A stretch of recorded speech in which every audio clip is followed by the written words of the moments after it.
This episode is brought to you by Alexa Plus.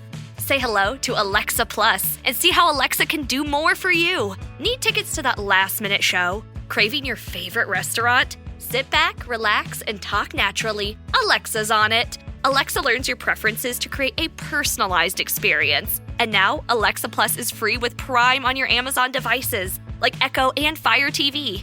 Learn more at amazon.com/Alexa Plus. Your favorite local grocery stores like Kroger, Ralph's, Fred Meyer, and more are now delivering on Uber Eats. Get 40% off your order of fresh, quality ingredients. Whether you just got home to an empty fridge or suddenly got a craving to whip up something new, you can get everything you need delivered in as little as 25 minutes. Get 40% off your order with code Kroger2026. Plus, members get $0 delivery fees. Order now on Uber Eats. Orders of $30 or more save up to $25. Ends 4/30/26. See app for details.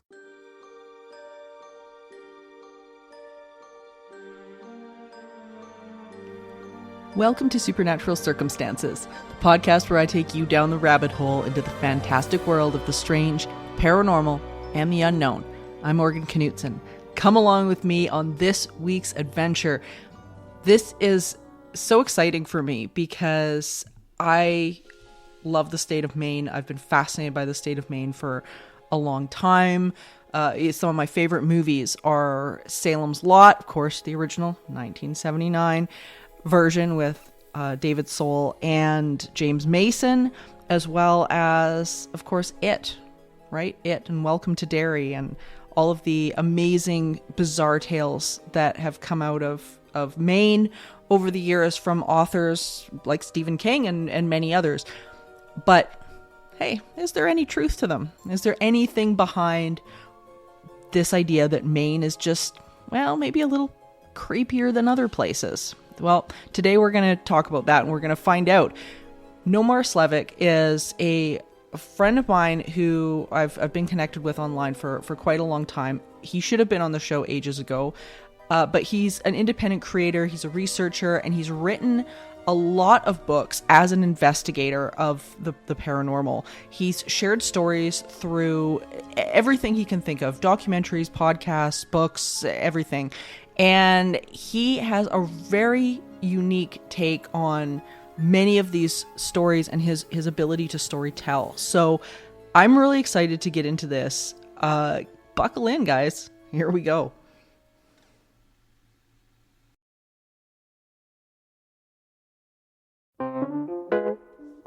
Not sure how to tackle your taxes? Are you sweating the small print? You may be experiencing FOMO, the fear of messing up. The answer? Using TurboTax on Intuit Credit Karma. They help you get your biggest refund, and then we help you do more with it. With a personalized plan designed to help you hit your money goals. It's time to take your taxes to the max. Start filing today in the Credit Karma app. Zootopia 2 has come home to Disney+. Let's go! Get ready for a new case. We're the greatest partners of all time! New friends. Gary the Snake. And your last name? The Snake. Dream Team. New habitats. Zootopia has a secret reptile population. You can watch the record-breaking phenomenon at home. Zootopia 2, now available on Disney+, rated PG. And right now you can get Disney Plus and Hulu for just $4.99 a month for 3 months with a special limited time offer. Ends March 24th. After 3 months, plan auto renews at $12.99 a month. Terms apply. The world moves fast. Your workday, even faster. Pitching products, drafting reports, analyzing data. Microsoft 365 Copilot is your AI assistant for work. Built into Word, Excel, PowerPoint, and other Microsoft 365 apps you use. Helping you quickly write, analyze, create, and summarize. So you can cut through clutter and clear a path to your best work. Learn more at Microsoft.com/M365 Copilot. I'm so stoked to have this conversation with you because Maine has always been a fascination for me. I'm a big fan of the original Salem's Lot and It. Oh, and nice. all of those. Yeah, all of those stories. And it's like the 1979 version of Salem's Lot is one of my absolute favorite movies. And I know it wasn't filmed there. It was filmed in Ferndale, California, but the notion, I think, of Maine and having these like various small towns within Maine having things happen, it's not just movies. This is real stuff. Stuff goes on. So tell us, like, what is going on with Maine in your opinion? It's a strange place, and it's really easy to be captivated by its beauty. The people here are really great, really reserved, especially the older generations. They're very reserved, but, such a beautiful place. And, right when the sun goes down and you find yourself on a back road, it's really easy to get lost in like the macabre of it all. What is it about Maine? I can only speak personally. And for me, I think a huge part of it is Stephen King and all of the stories that he places in the state of Maine. And it's always good to see, a local boy do well type of thing, or a local person do well. And we have a bunch of them, don't get me wrong, like Patrick Dempsey, Anna Kendrick. There's a bunch of people from Maine that have done some great things. But Stephen King really tapped into the small town creepiness, the way we keep secrets. I'm from a small town. And same here. And there are secrets. People keep them all the time. And it's not just small towns, but Stephen King really accentuated that. And I remember growing up, and there were, stories of like embezzlement at the local bank, and and come to find out a couple of years later, someone's brought up on charges. And so just to think of all the things that's going on behind the scenes, at least for somebody like me, it makes me look at everything suspiciously. And, that's probably not the best way to like go about your life, but I'm sus at a lot of things, and I thank Stephen King, and I also thank the state of Maine because, when I was young and being up, late at night when I wasn't supposed to, it was scary. You'd look outside and the woods are right there. And then sometimes there's a strange light, and I'm sure it's a neighbor with a flashlight, taking their dog out or something stupid. You think. But so I always let my imagination run wild, and I started watching horror movies at way too young of an age, thanks to my mom and her love of Stephen King. And so I think to boil it all down, to make a long answer even longer, my mom introduced me to scary things, and I am forever thankful. Yeah, I'm in the same boat because I was watching horror movies when I was really young too, and me too. I'm from a small town, Leduc, Alberta, which at the time, back in the 80s, the 70s and 80s, it was a small town. Like, I mean, you went for a drive on a Sunday, and the only thing that's going down the one main street that was there was a tractor, right? Like, I mean, and I'm not even exaggerating. Like, you were stuck behind a tractor. You ain't going anywhere. That was the town. But it's interesting to me that, like, I mean, we're kind of both describing the same thing, but the idea of the small town with this hidden underbelly, like it's always really fascinated me because here in Alberta, we still have a lot of those towns. Like, we have a lot of very small towns. They're very, farming communities, like all of those things. But they still have that underbelly of there's stuff going on here, but we don't talk about it. Like, don't say anything, don't talk about it. And that was the thing with the 1979 version of Salem's Lot that I think really got me, was the fact that was what the predators, like Straker and Barlow and those characters, that's what those predators preyed on. Was the fact they fed on it, and it was good stuff to them. Needful Things was similar like that. Yes. But the small town aesthetic with the secrets. There's a small town that's like, I think 2 hours like northwest of where I'm at, and a murder occurred, and we're talking like it's a town of like 200 people. Oh wow, yeah. And a murder occurred, and everybody knows who did it.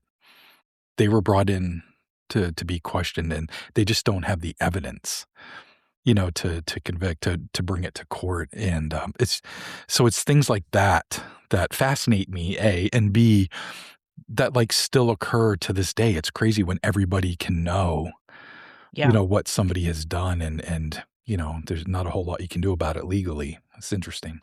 Yeah, and everybody's in everybody else's business, so you Yeah. kind of know, right? Like just even if it's at the water cooler, Mhm. you kind of know what's going on. And there's so many stories that I loved in your book that just so grabbed my interest.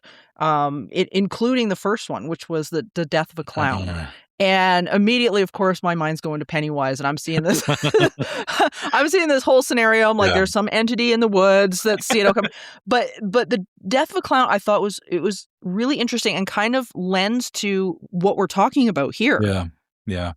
It when I first like discovered the story and read like the headline of it and stuff, I too kind of went to like Stephen King and Pennywise and It and all Yeah, that it's stuff. like, where's Bob Gray, right? Yeah, yeah, yeah. Yeah. And you know, and this guy is kind of like Bob Gray. That's in the true story here. But uh you know, so it grabbed me, and then I read it, and it's completely different than what you would think. Yeah. You know, so if you don't mind me sharing the story. Please do. Yeah, because this it was so interesting. Sure. And it didn't happen that long ago. I can't remember if it was 2016 or 2019. I forget the date, but I don't have it in front of me Close, here. though. Okay, yeah. So not too long ago in a town in southern Maine. Southern Maine is much more urbanized, you know, than other parts of Maine. So this is a, you know, congested, busy area of the state. And in this small town called Wells, that is like a summer destination town. So like tons of tourists go there during the summer.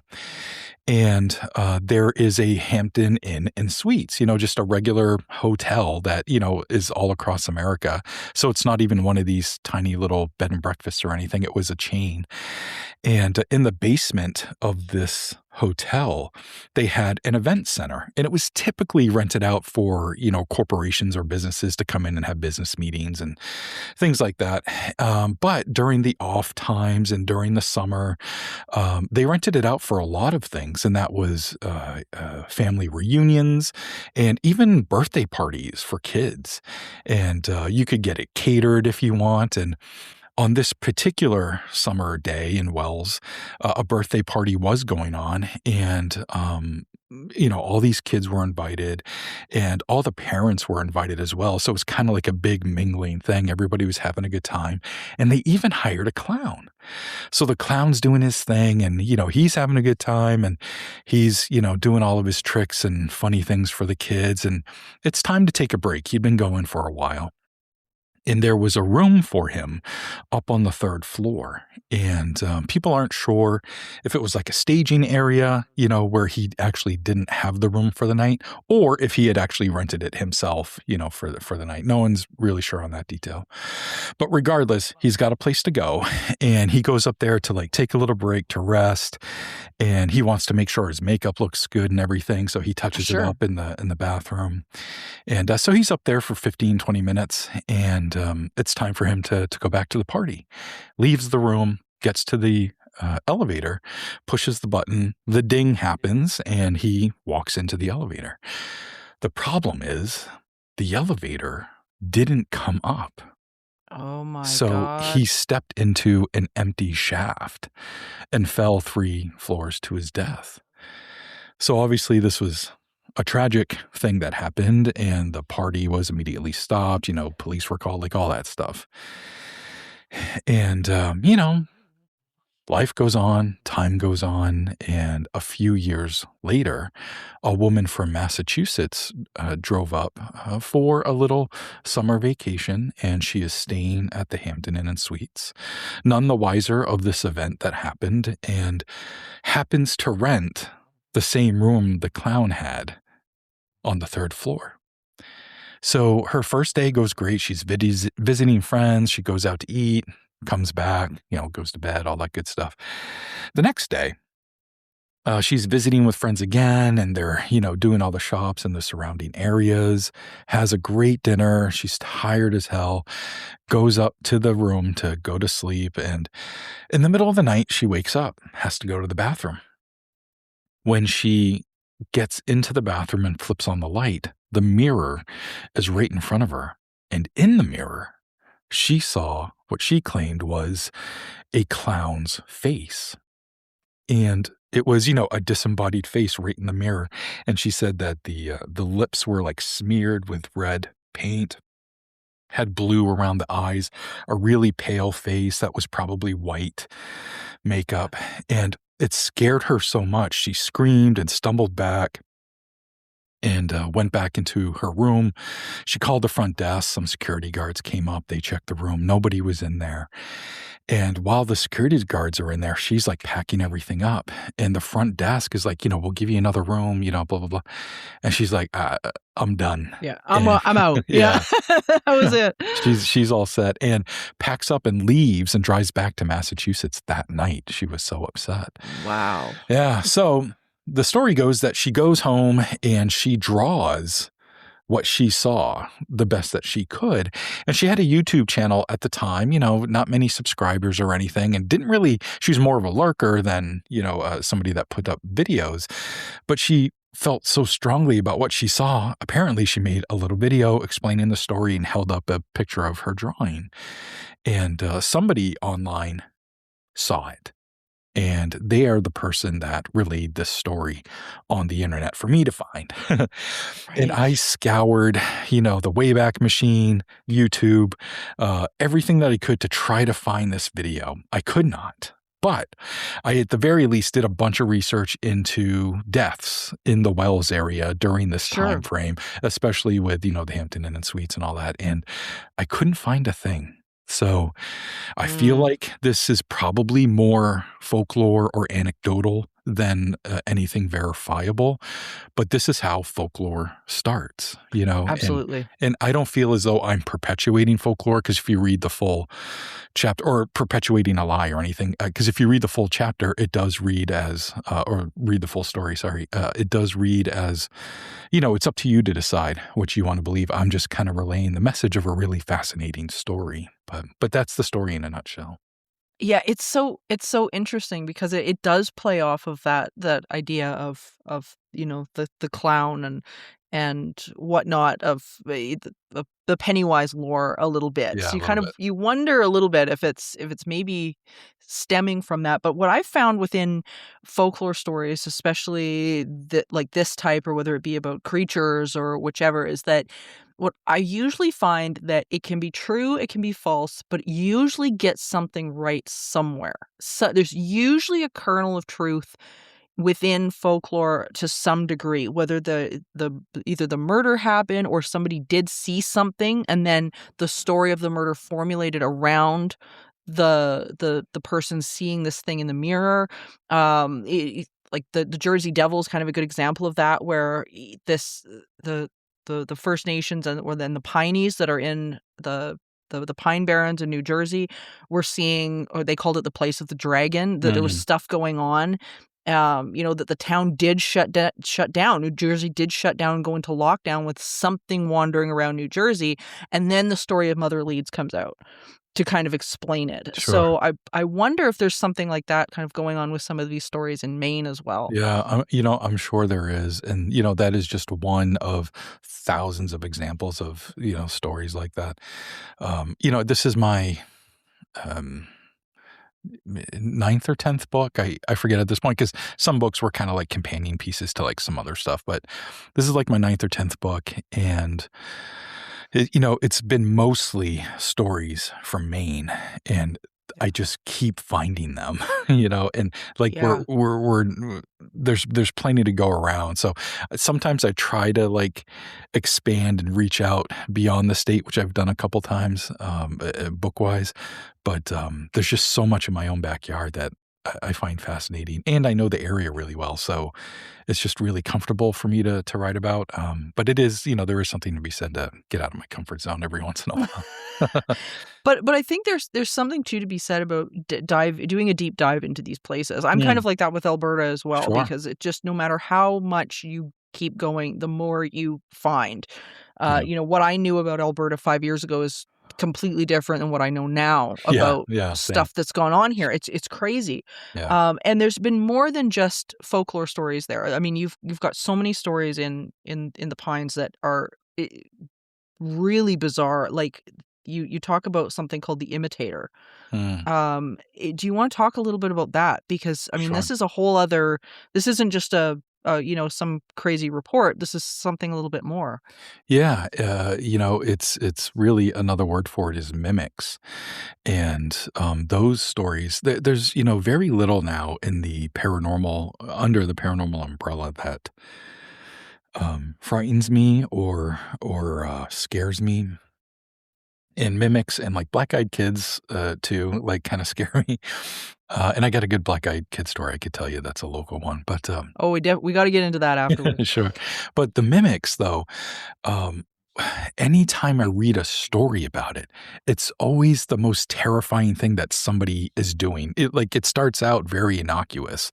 It's a chill night or it's a chill day or something, and then it just devolves into a terrifying encounter because of a mimic.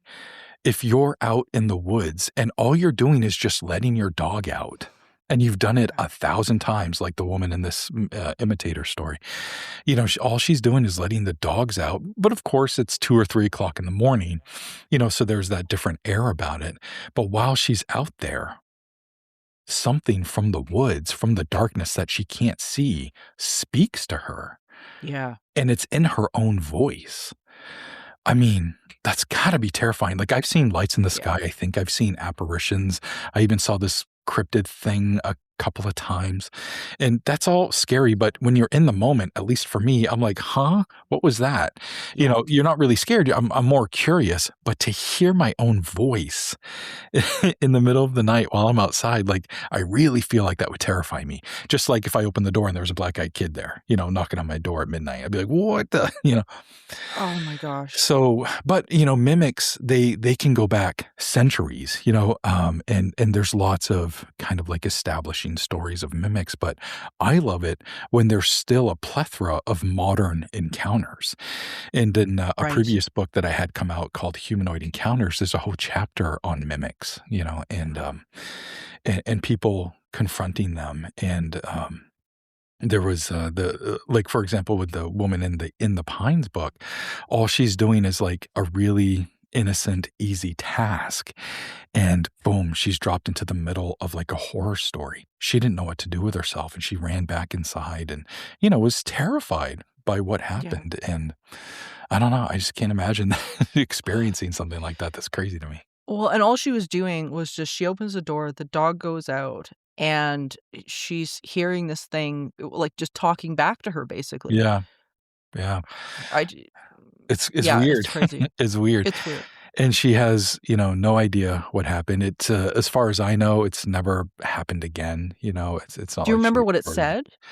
Oh boy, I don't have the book in front of me. I forget now what they Well, said. But just the idea is frightening. yeah, I had a weird encounter similar to that, not with my own voice, but I was teaching a workshop in a very rural area of Alberta, and we knew that there was something on this acreage that was not great. And I remember I was with the owner of the acreage and her husband, and we had a small group, a workshop, because I host a lot of workshops and things like that. And we had the small group with us. I think we did at the time, but anyway, it was like very late at night. They had 2 dogs at the time, these 2 little Shih Tzu dogs, really sweet. And they stayed in the house unless they were out on a leash for a walk. It wasn't like these dogs were running around the acreage or anything like that. And I remember this so distinctly. We were standing out in the driveway, and this acreage is like surrounded by acres of woods. And there was already stuff that had been seen on the property. There's weird things had been seen on the trails, like things that were sort of amorphous. Like it was very odd, weird phenomenon going on. And we're standing out there, and we heard it was a dog crying in the woods. And we thought, like, what the hell is going on? Like, is a dog get injured? And we looked at the owner, and I remember this so distinctly. She was like, oh my God, that's my dog. Not any dog, her dog. It was mimicking her dog to the point where she ran back into the house to check to make sure her dog was inside. And she was fine. Yeah. Wow. But it was like, we were just, I'm getting goosebumps just talking about this right now, but it was so disconcerting. So, I mean, having it be somebody or your own voice. I mean, what's your take on that? Like, what do you feel is creating that for her? I don't know if it's some, interdimensional creature or if it's some sort of Sasquatch type thing where, some mimicry has been reported. You can get into more indigenous legends with Wendigos and things like that. And, right. And, could it be something like that? I don't know. So my official answer is I have no idea. But it's probably one of those things or something we haven't even thought of. Yeah. This has been happening for centuries, so I'm sure it's actually like a normal thing. We're just, not privy to that information. All we have are these little glimpses here and there, Yeah, well, there's so many creatures that you talk about in the book that are, I think, there's reports of versions of these creatures all over the place. And I've been in this field almost 25 years and teaching in with different cultures and with different age groups and everything. And what's been really interesting is that everybody has the phenomenon going on within their culture, but just everybody's got a different name for it. Yeah. And that seems to be very pervasive. So it's not like, everybody's just copying each other. It's like, this is a universal phenomenon that's going on and everybody's kind of got a different story that they've wrapped around it, but nobody really knows what it is. Yeah. You know?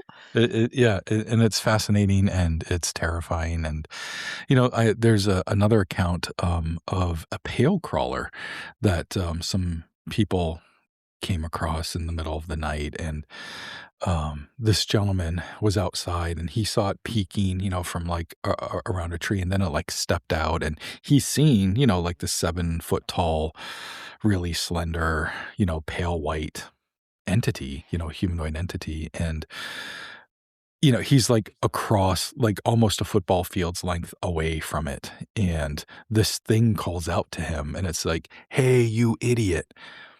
And he's like, "Did this creature just talk to me?" But it said it in a really weird, it was like, "Hey, you idiot." Like it was really menacing and That's disturbing. strange. Yeah. And they just hightailed it, out of there, which I don't blame them, So we're even, beyond mimics, we're getting more and more reports of entities like interacting, maybe even talking. And that's crazy, like that's not something that's typically gets reported a lot, No, and it brings me back to this idea that we kind of talked about at the beginning, which was this idea that there's something going on with the land. They kind of alluded to that in Welcome to Derry, as the idea that there was this something's going on with the land, which is a discussion that's been had on this show and many others about places like Alberta and Kentucky and all of that kind of a thing. But you mentioned some black-eyed kids encounters, which I got a story about that, but I would love to hear that. Well, I want to hear yours first because sure. this is what we're talking about because it is so creepy. It's so creepy. Yeah, they're almost like the final frontier in the paranormal for me. Like there's a few things like mimics, black-eyed kids, dogmen stories are typically like terrifying. Then there's. I've got some good, wonderful ones. I have some good, wonderful ones. So I could share those with you at a later date. But yeah, cool. So a black-eyed kid encounter that happened locally to me. This was not that long ago, maybe 10 years ago. And a woman was home alone at night. It was about 10 p.m. Her husband worked the graveyard shift. It was about 10 p.m. and she's sitting in the living room reading a book. The cat's on her lap. And all of a sudden the cat like stands up and like hisses at the door and then jumps off her and runs into the other room. And, if you're a cat owner, cats do weird things, and she just looked at the cat and shook her head and was like, whatever. And so she's just about to get back to her spot in the book when there's a knock on the door. And she's like, "What? Who the hell's knocking on the door at 10 o'clock at night?" And for us Mainers, that's late. You don't be knocking on our door. Hey, don't come to the house. Text us first. Right, yeah. But if you are going to come to the house, do it in the daytime. Anyway, so she gets up and she looks out the little window area of the door, and there's nobody there. So she's like, oh, okay, that's weird. So she turns around to go sit back down. She's just about to sit down, knock on the door again. And she's like, okay, this is enough. So she whips open the door, and the light from the living room falls on this child. And she's like immediately relieved. She's like, oh, good, it's a kid. And then she's like, oh, wait, there's a freaking kid. Like, something must be wrong. It's 10 o'clock at night and there's a child at my doorstep. So she's like, oh, God, like, are you okay? What's happening? And the child looks up at her, and it's got all black eyes, and it asks to come in. And she kind of like gets into this trance, and her arm is like slowly reaching to the screen door to like let this kid in. And then she hears a hiss from the cat again, and she looks over, and the cat is sitting on the rug in front of the door hissing at the black-eyed kid, and it kind of knocks her out of this trance. And she looks back at the kid, she's like and like slams the door and locks it. And she's like, okay, what the hell was that all about? And she looks through the window again. She doesn't see that the kid is there. So now all she can do is just like sit up, anxious and nervous, until her husband gets home. He finally gets home, and she tells him everything. And he believes her. You know, like, he's never really seen her this scared, and she's not, known for telling like strange paranormal stories or anything. Sure, yeah. So he's like, that's really weird. And he believed her. And, she thanks the cat for breaking her out of that trance, because she was nervous to let this thing inside the house. Now, this took place in a town called Bangor. And I, during this time, lived in Bangor. And which is prominent to Salem's Lot as well. That was the town next very, door to Salem's Lot. Close. Yeah. It's very close. They reference it, the movies in Bangor. They talk about that a lot. Yeah. Yeah. So I had gone to a friend's house one night the same year this happened, which I didn't know at the time, because I think I only found this story a couple of years ago. But I lived in that town, and I was at a friend's house, and during that same year, and it was probably like 1 a.m. or something when I left. We had watched a movie, and and then I had taken off, and they lived in an apartment complex, but everybody had their own outside door, to go. So it was more like townhouses, but they were all connected. And they had a upstairs and a downstairs in a parking lot, so I leave out the back door, which is the door that they used as their main door. And I got in my car and I went home, and, I lived right in town. So it was just like, a 5-10 minute drive. I get home. I think I'm just barely in the door, and I get a text message from them, and they said, hey, were you knocking on my door? I was like, what? No. And they're like, oh, I didn't think so, but I had to text you and check. And I'm like, you have to call me. What's happening? So they call me, and we're talking. And they said after I left, they had done their like evening ablutions, brush their teeth, all that stuff, and lay down in bed, and they put a TV show on their phone to watch. And, so they're going to bed listening to like Frasier or something. And they started to hear like soft knocks on their back door, and soft and consistent, like it was just nonstop, dunk, dunk, dunk, dunk, dunk. And at first they're just like, what the hell is that? And then they realized, like, oh, that's coming from the back door. And so they walked across the hallway upstairs into a second bedroom, and that's where the back porch was. And all they had to do was look down, and they could see who was on the porch, but they were too scared to, which, again, I don't blame them. Sure. But they had gone to that window to see if my car was still there, and it wasn't. So they knew it wasn't me, but they had to text me just to like, because, you're trying to rationalize things. Yeah. So they didn't look down. They went back to bed. And the knocking continued for like 2 minutes. Like, that's an eternity of somebody just constantly softly knocking. Yeah, someone's persistent at that point. And that's like... or drunk. Yeah. No matter what, it's strange behavior. Yeah. So finally, the knocking stopped. And that's when they texted me, and, and then we're on the phone, and they're telling me the whole story. But to make it about me, when I had left, I'm like, was I outside with the black-eyed kids at some point? you know, Right, like, right. because I Yeah. left and then they started knocking. So I'm like, oh no, did I Yeah. cross paths with them and didn't know? But, you know, that's just super anecdotal. That could have been anything. That could have been a neighborhood kid being a jerk. They could have misheard something and it sounded like it was knocking on the back door, but maybe it was something in the basement, you know, a pipe going ding, ding, ding because of whatever. Who knows? You know, because they had just gotten done kind of getting ready for the night. So maybe they had a hot water going. Who knows? You know, so it's quite a leap for me to say, oh, that they had a black-eyed kid encounter, you know, when they didn't see anything. But it is strange, and it happened the same year as another black-eyed kid encounter in that same town. So you know, I think it's kind of Yeah. interesting to try and connect the two. Yeah, you can't really brush it aside when there's other stuff that's going Sure. on. We had a very weird one actually at my apartment building. Oh This boy. was a couple of years ago. I'm telling you, like this is bizarre. So, uh, I live on the second floor and I've got a neighbor on the third floor. It's a 3-story walk up, but we've got a neighbor on the third floor and she's actually a private investigator. So she's very Wow. aware, wary, like this isn't somebody who's just, you know, super paranoid. I mean, she's about as level-headed as you could possibly ask for.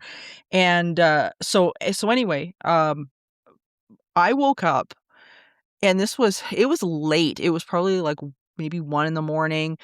And what woke me up was my neighbor upstairs, Jen, with her window open yelling at somebody underneath our window. And because her bedroom window and my bedroom window are kind of stacked. And and Jen is a very soft-spoken person. Like Jen doesn't yell. Like it's weird. And I could hear her saying, "No, no, I'm not getting the phone for you. You need to leave right now." And now Jen is one of these people that she is like overly helpful. Like Yeah. she takes on too much. Like for her to be like, "I'm not calling anybody for you. You need to leave," is like very uncharacteristic of her. So I'm kind of like in this half stupor and I'm like, what the hell is going on outside? And I'm laying there and I'm listening to her arguing with somebody and I couldn't hear the other half of the conversation. I could just hear her saying, you know, "You need to get out of here. You know, I'm going to call the police." Just very firm. So anyway, the next morning I get up and my mom is here and she says, "I had the weirdest thing happen last night." I was like, "Well, what's going on?" She said, "I got up in the middle of the night," and she said, "because I could hear these teenagers, like young teenagers, outside the window." And she said it was irritating because it's like nighttime. And she said, "I looked out the window and they were standing around just like in this small group. There was about 4 of them. They're standing around." And she said, immediately when I saw them, all my instincts just exploded. She said something Wow. was wrong. And now my mom is a retired registered nurse. So again, not somebody who's like, she's not easily rattled by anything. She's had paranormal stuff happen. We've had it happen all our lives. And she goes, "It was so creepy that," she said, "when I looked down and I stared at them long enough because I was trying to figure out what they were doing," she said, "one of them looked up at me and she said their face was like mostly in shadow. Like it was like they had their hood up and it was mostly in shadow." And she said they just stared and stared and stared and stared, like unblinking, just Yikes. stare. Yeah, and she said she was terrified. She said she was so scared that she was having trouble leaving the window. Wow. And as I say, like this is a household. I mean, we've had paranormal experiences up the wazoo. We love it. That's just the way everything works here. And she said this was so creepy. And now what was weird was that when I related what I'd heard, I said I heard Jen telling these people to leave. She said, "I didn't hear it. I didn't hear it." Now, her bedroom is right next to my bedroom. She would have heard Jen's conversation with them. Wow.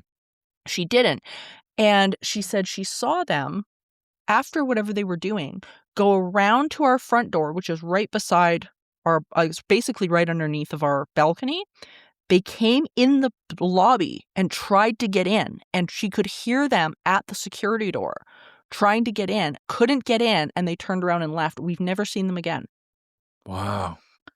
Yeah. So, I mean, I what the hell, right? Yeah. Like, what the hell? It's just Yeah. So bizarre, so creepy, and so bizarre. What do you think they are? Boy, I don't know. There's a vampiric aspect to them that Yep. I find really fascinating. I can't say like I'm really into vampires, but I do like some vampire movies, but more like I don't know, like modern day ones, kind of like 30 Days a Night or something like that. That's a great film. Yeah, yeah, yeah. So I can't say like I'm like super into vampires, but I'm always searching for like modern experiences that people have had with vampires. Yeah. And those are kind of few and far between. I do have some. I have a podcast and I have an episode coming out about some modern vampire encounters. So, but they're hard to find. And some of the closest stuff that is similar to it are black-eyed kid encounters, where they have Yeah. to be invited in, it would seem. Also, if you do let them in, some sort of sickness or illness you'll be inflicted with, kind of like, the bite of a vampire, you become inflicted with something, if you allow them inside. So I don't know. It's, I'm not saying they're vampires. I just like the vampiric nature of some of the aspects that people have reported. Some people have said that there are some sort of hybrid children or alien in nature, of some sort. And I don't necessarily subscribe to that, but it's all theories, and it doesn't really matter. It's okay for people to think what they want to think about them. But what do I personally think they are? I have no idea, and I just love soaking it all in. Because some do sound more extraterrestrial in nature, in regards of the way they showed up. Also, Whitley Strieber, communion fame and all that good stuff. He had black-eyed kid encounters at the same cabin where he had his abductions. Right. So maybe there is a connection. What the hell do I know? So, if a famous experiencer is experiencing black-eyed kids as well in the same exact location where an abduction occurred, maybe there is a connection. Well, it's so strange to me because the types of phenomenon that seem to be going on in Maine uh, are very, very similar to some of the things that go on here in Alberta. And there seems to be these kind of like energy hotspots in and around the world. And I mean, they're sort of reported across the US, they're Sure. reported across Canada, and whatnot. And the story that you were saying about, these black-eyed kids saying, let me in, it reminds me, you hate to be a broken record, but about Danny Glick when he's knocking on Mark Petrie's window in Yeah. Salem's Lot. Like, Yeah. ask me, like, There's you another can't help, vampire connection right there. Yeah. yeah, like you can't help but kind of wonder again, Yeah. like, did the stories of vampires maybe come from these black-eyed kid encounters that were Yeah. happening 1,000 years ago? Right.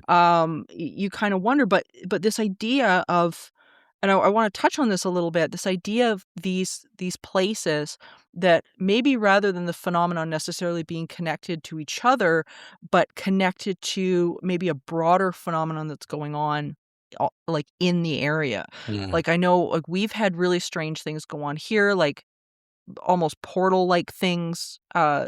that have shown up, weird electromagnetic phenomenon that go on here, and it's very similar to what you're talking about with Maine, where there's stuff that's just it seems almost random, like UFO connections, aliens, Wendigo, a lot of hauntings, a lot of like spiritual phenomenon that seems to be happening.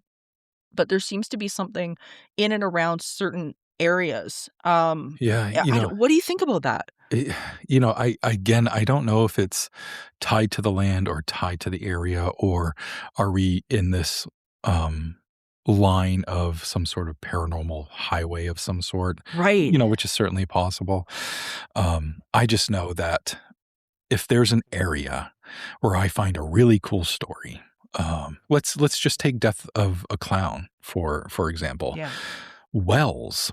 That's not the only strange story from Wells. That's just one of like hundreds from Wells. Sure. So and not every town is like that. So maybe there is something to the land or to this paranormal highway or to something where or there's a portal, close by in that area. And because they do seem to cluster, and they cluster at random, in my opinion, because it will be Sasquatch and UFO and then another type of different creature or a haunting of some sort. And they'll cluster. And like an example of this is back in February of 2020. So this was like a month before the world changed, so it feels like 10 years ago as opposed to 6. Yeah. But it was February of 2020, and I'm driving down a back road not far from where I live. And it's not very late. It's like 6:45, 7 o'clock at night. And I'm driving, and on the side of the road, up about 300 yards in front of me, I get the headlights on. I see this creature standing on the side of the road, like on the road, but right next to the wood line. And at least on this part of the road, there's ditches on both sides of the road. So there's like no place to pull over or anything. But I see this creature standing there, and it looks like it's made of sticks. Like all these interacting sticks for like legs and its torso and its arms. And it was pretty skinny. And it didn't have antlers, but it had 2 long sticks sticking straight up from its head. And I would say it was actually kind of like average person size. It was like 5.5, 6 feet tall. Yeah. And it was jet black, inky black. Like when my headlights hit it, it was kind of shiny black. And it took this elongated step over the ditch and walked into the woods. So it's Maine in February, so there's snow everywhere. And I come up to the area where it walked into the woods pretty quickly because I was going, like 45 miles an hour. And I stop in the middle of the road where I think this thing walked in, and I roll down the windows, or I roll down the driver's side window to see if I could hear it crunching in the snow or if I could see anything. Sure. I don't see or hear anything. But a moment later, I'm hit with this awful putrid stench. I'd never smelled anything like this before. It was awful. And, that gets reported in Sasquatch encounters. That gets reported in some demonic encounters, with this awful sulfur, rotting meat sort of smell. And I feel like it was a mixture of that. It was awful. It was so bad that I had to roll all 4 windows down for the rest of my ride home just to get the smell out. It was really bad. Yeah. So I get home and I actually write everything down so I don't forget it. And it's almost annoying being an investigator or a researcher and having your own encounter because I want to be unbiased, but I'm also human.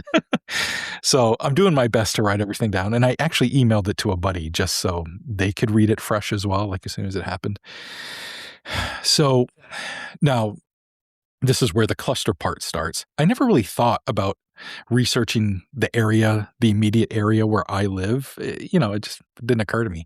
Right. Like within a couple of miles from where I live, because this is where I saw that thing.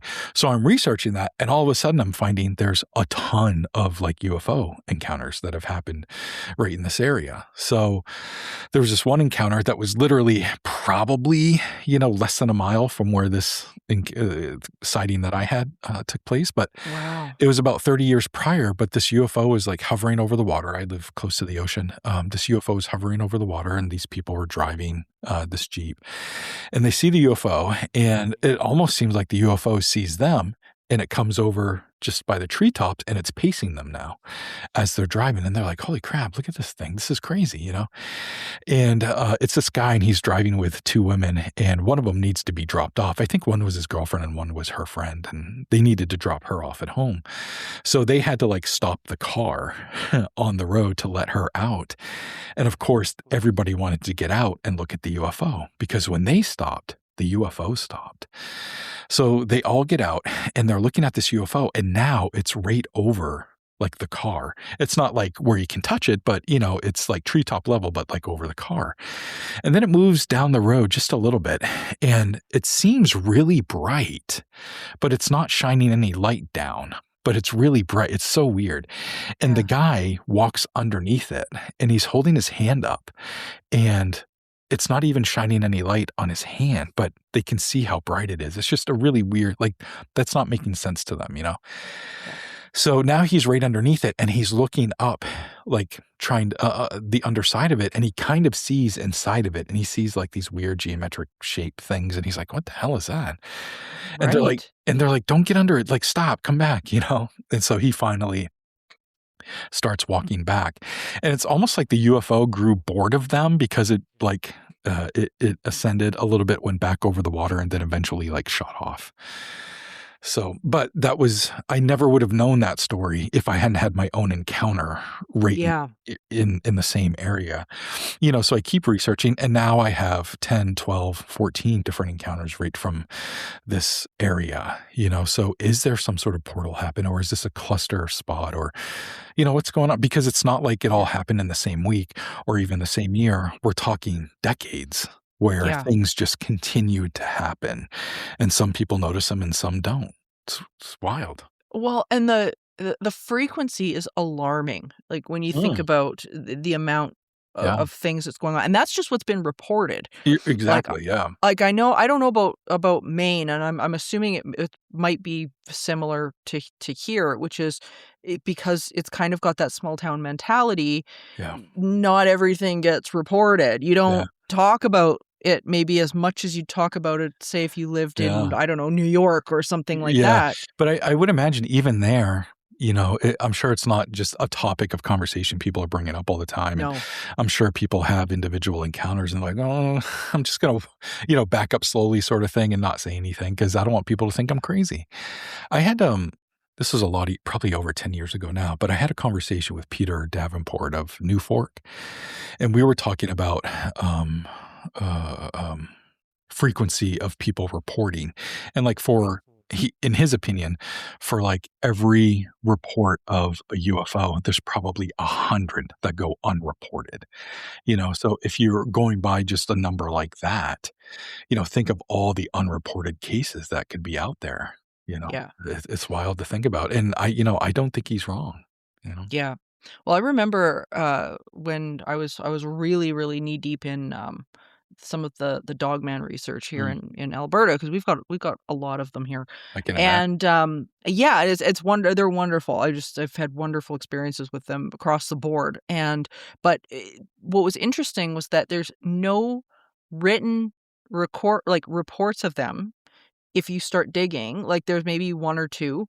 But when we put out, this was a couple of years ago now, at least 2 or 3 years ago, and we put out a sort of a billboard notice on one of the area's sort of group pages, like if you've had any, and we didn't specify dogman, we just said, so if you've had anything kind of like weird happen, give us a shout, so on and so forth. And we started immediately having people like send us emails, or almost immediately, and they That's were like, awesome. "Oh yeah, there was something, that got into my yard and stole my sheep, and we had we had one wandering around the house, and we didn't know what it was, and whatnot, but it was fine, and she didn't cause any trouble, but it scared the hell out of my wife, or it scared the hell." So there was all of these things that just started sort of flooding forwards, and you start to realize like just how much of this stuff is going on. And so like you think of the insane amount of stories that you've got just in this book, Yeah. and how much is actually out there. Like, I mean, it could probably, I'm guessing, it keep you in business for the rest of your life. Yeah. Yeah. Over the last 5 years, I've released 3 books just on Maine stories, and combined, I think we're in excess of like 600 stories in the 3 different books. Amazing. And those are, because I'm not writing, chapters about somebody seeing a light in the sky. I'm this is some really strange stuff Yeah. that people are reporting. So, for every not so strange, at least to us, because we're very desensitized, for every Right. not so strange story, there's probably 10 of, just, oh, I saw a light in the sky. I, saw eye shine that shouldn't have been there because it was 9 feet tall or whatever, Yeah. So there's a ton, the 600 stories over 3 books in the last 5 years. I bet it's triple the amount of reports Yeah. or even more, I know. I have to agree. Like it's remarkable, and we've only got a few minutes left. Oh, wow. If there's any, I know this has gone so fast, so which means you're gonna have to come back because Yes. we're not done. But out of all the stories that you've collected, and I know you've probably had this question a million times, has there been a particular story maybe that you've experienced or that you've heard that you've that has stuck with you for Yeah. whatever reason? Yep. There's a few, but there's one in particular that has stuck with me, and I think it's because it's just so short and sweet and friggin' weird. It I it love just kind weird. yeah, it just kinda comes out of nowhere, and it's very relatable to me because, like, I've done what this woman was doing in the story, which is just, like, absentmindedly talking on the phone outside, and then something crazy Sure. happens. So, this was 2009, and it was, like, 7, 8 o'clock at night in the summer, so it's still light out, and it's still warm. And this woman is outside with her dog, and she's talking on the phone to her dad. Her boyfriend is inside doing something somewhere. And she notices that her dog is sitting very still and like looking at something, across the yard. And she's like, okay, weirdo. Mhm. But but she's distracted by being on the phone. And then the dog like stands up. So it was sitting and then it like stands up on all fours.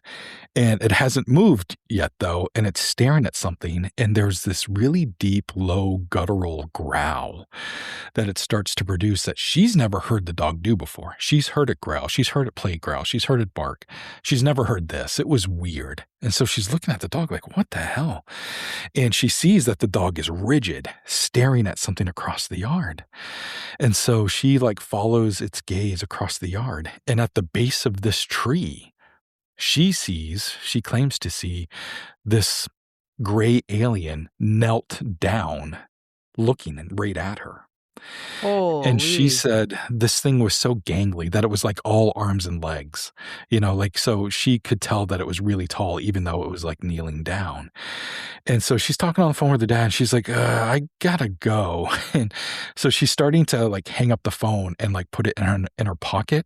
And that motion kind of seemed to signal to the dog, like, go after this thing. Oh, So no. the dog takes off running and starts barking. This alien then stands up and looks directly at the dog and turns and starts to run away. At that point, she sees how tall it is, and she's thinking it's about 8 feet tall. Oh, Very boy. gangly, super skinny, very gangly. And this alien's running away while the dog is chasing it, barking it. Now, the alien, she says, starts to disappear or cloak while it's running, and it starts from the head down. And at one point, she's just seen a pair of legs running, and then it disappears completely. When it disappears completely, the dog stops running, but it continues to bark at, It nothing. knows something's still there, but Yeah, it's, yeah. yeah. So she's like, and this happened all in a matter of like, 30 seconds or whatever. But she's like, oh my God, what the hell just happened? What did I just see? The dog's going crazy. She's trying to like wrangle the dog and, get it back inside. She eventually does that. And she yells for her boyfriend, and he comes down and she explains everything to him. And he believes her because, that's crazy. Sure. And she doesn't just make stuff up like that. So they both go outside to see if there's any evidence of this thing having been there, footprints or anything. And their backyard wasn't really conducive to that. It was grass and kind of gravel in different areas. So nothing that would leave footprints, like fine dirt or sand or anything. So that's basically it. That's the whole story. But it's weird. And I don't know why, but Bizarre. it really stuck with me. And in talking to her, I talked to her like over a decade later, and she's like, when I close my eyes, I still see it. Like to this day, it Wow. still scares me. She's enough times been removed that she can go in the backyard and it's fine, and all that stuff, but it still Yeah. scares her. And she's like, why the hell was it here? And I have no answers. The only thing I can do is be honest and be like, the best thing I can do is share your story. And maybe somebody else who's too scared to come forward or doesn't want to feel alone will read your story and not feel that way. That, it's the best thing I could offer you. And, that was good enough for her. But, it just sucks that we don't have answers for people almost every Yeah. time. Oh, it's true. It's so hard because, I mean, like you, I get emails and Mm. whatnot going, I don't know, like, what is this? Right. And, sometimes I've been academic parapsychology for a long, long time. And I can reference a lot of studies, and I can say, here's what we know, and here's what's on the books right now, and so on and so forth. But I mean, we're such a small speck in all of this that, Yeah. I mean, even our own minds, we are not truly understanding the capability of what we're perceiving or how we're perceiving it. Yeah. And I think it's amazing. I think when we get a place like Maine, where all of this stuff is going on, where we get a chance to experience a slice of that. Yeah. And it's not just to me a group of interesting encounters. To me, it's like this is a glimpse into what life, I think, is about, and what we should be experiencing, what's out there, and we get a chance to do that. Like there's magic that's out there that it's amazing. So I mean, Yeah. it's so cool. So thank you so much Sure. for doing this, because it's been so interesting. And as I say, I've already booked you back in because we're not finished. So I'm not done. Okay. So talk about In the Pines and where people can get this, because it's so good. Yeah, well, I appreciate that. Yeah, In the Pines, if you type my name into Google, that's the easiest way to find my stuff. It's such a unique name, Nomar Slevik, that all my stuff just immediately comes up. Yeah. But if you would like a specific link, allmylinks.com/Slevik, and it brings you to all my books. I have documentaries, I have a podcast, so you can see and listen to all this cool stuff. Yeah, and I'm going to put the link in the show notes so that people can just go and find it, because it's so good. And I mean, we've barely scraped the surface of this. Like there's so much in there. Like I mean, I've got like a list of stories that like we haven't even gone through yet. After I was reading it, I'm like, okay, gotta like gotta work on that and gotta talk about that. And I was like, oh my God, it's crazy. So no, this has been awesome. Thank you so much for doing this. And we will do it again. Absolutely. Thank you so much for having me. LinkedIn is pretty great at a lot of things, like helping you tap into the latest trends and insights in your field. We cannot stop your coworker from tapping her pencil. LinkedIn can help you find new jobs that align with your career goals. We cannot help you find the source of that weird smell in the office fridge. Ew. And while we can't stop your coworkers from bringing their hobbies into the office, LinkedIn can help you bring your career to the next level. LinkedIn is the network that works for you. This episode is brought to you by Redfin. You're listening to a podcast, which means you're probably multitasking. Maybe even scrolling home listings on Redfin, saving homes without expecting to get them. But Redfin isn't just built for endless browsing. It's built to help you find and own a home. With agents who close twice as many deals, when you find the one, you've got a real shot at getting it. Get started at redfin.com. Own the dream. Refreshing wild cherry cola meets smooth cream. The treat you deserve. Pepsi Wild Cherry and Cream. Treat yourself. Don't chew on that, Max. Cooper loves that chew too. Oh, now he's into Cooper's food. Wow, he is loving it. What do you feed Cooper? Blue Buffalo Life Protection Formula. He never leaves a crumb. I love it because it's made with high-quality protein, nutrient-rich fruits and veggies, and wholesome whole grains. Looks like we're switching to Blue. Blue Buffalo foods are made with the superior ingredients your dog needs to thrive. Can your dog food say that? Visit feedbluefood.com to learn more.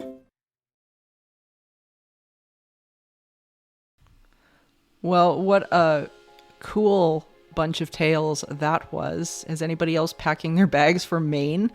I know I am. It's a place I've always really, really wanted to visit. It's so full of phenomenal experiences. And I think anybody who's been a fan of Welcome to Derry, which has been on HBO now for a while, the first season came out, the origin story of Pennywise and It, or Salem's Lot, or Needful Things, or just a fan of history itself. This is a place where really art is imitating life. I am fascinated by all of these different stories, and it makes me wonder. Let's talk a little bit more about hotspots, and maybe there's something else that's going on here. I highly recommend Nomar Slevik's books. He's got a fantastic writing style, and if you loved his storytelling ability here on the show, it's even better in the books. It's so cool, and I'm telling you, I've got a list here of other stories that we didn't even get to, about wood trolls and goatmen and weird things in the water, and I mean, as I say, he's coming back. Don't worry, he's coming back. There's so much here. So check him out. The links are in the show notes, and go explore. I think that's one of the big things to take away from this episode, and really this show in general, is there's so much exploring to do. And as much as we get really hung up in the internet and politics and things that are going on that we're kind of bombarded with through our social media and phones and whatever, I think that's the one thing that I really love about what Nomar does, and people like Chad Lewis, that it reminds you that there's stuff out there to do. Go explore, go do things, go have fun in the world, because there's so much magic that's out there that we can easily forget about if we're just have our nose in the phone all the time. You lose yourself really quick, and you lose that sense of wonder and spirituality and whatnot, because you just get bombarded by this, and there's such a fascinating world, even if it's in your own backyard.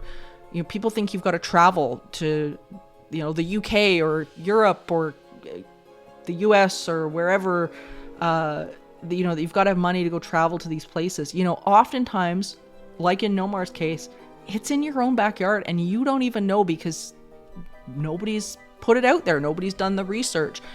Take some time to do some digging and talk to the locals. Get out there and do this, because I'm telling you, it will change how you see everything. One of the things that I love to do in the summer and the fall is I do my workshops, Historically Haunted, and take people around downtown Edmonton. And it's so much fun, because people are going, I didn't even know this was here. I didn't know this building was here or that was here. And it's like, all of it's here. You drive past it every day. So there's some weird stuff out there, guys. And I want everybody to be able to get out there and see it. Take a drive. See what's out there. Talk to people. I don't think you're going to be disappointed. So thank you for joining me on this eerie expedition, dear listeners. And remember, there is no line between the natural and the supernatural. We all float down here. Until next time, stay curious, friends. Supernatural Circumstances is a co-production of Entity Seeker, Paranormal Research and Teachings, and The 20th Plane. This podcast is a part of the Curious Cast podcast network. You can find out more about me, Morgan Knutson, and book me for live appearances at entityseeker.ca. You can also email the show at supernaturalcircumstances.com. Hello there. Thursdays on Global. I'm Madeline Matlock. She's the lawyer with the legendary name. Don't underestimate Miss Matlock. This woman's a shark. You know it, baby. The one you can trust, even if she has to bend the rules. Things aren't always as black and white as they seem. To crack a case. This is how I get things done. Emmy-winning actress Kathy Bates is Matlock. All new Thursdays at 9 Eastern on Global. Stream on Stack TV.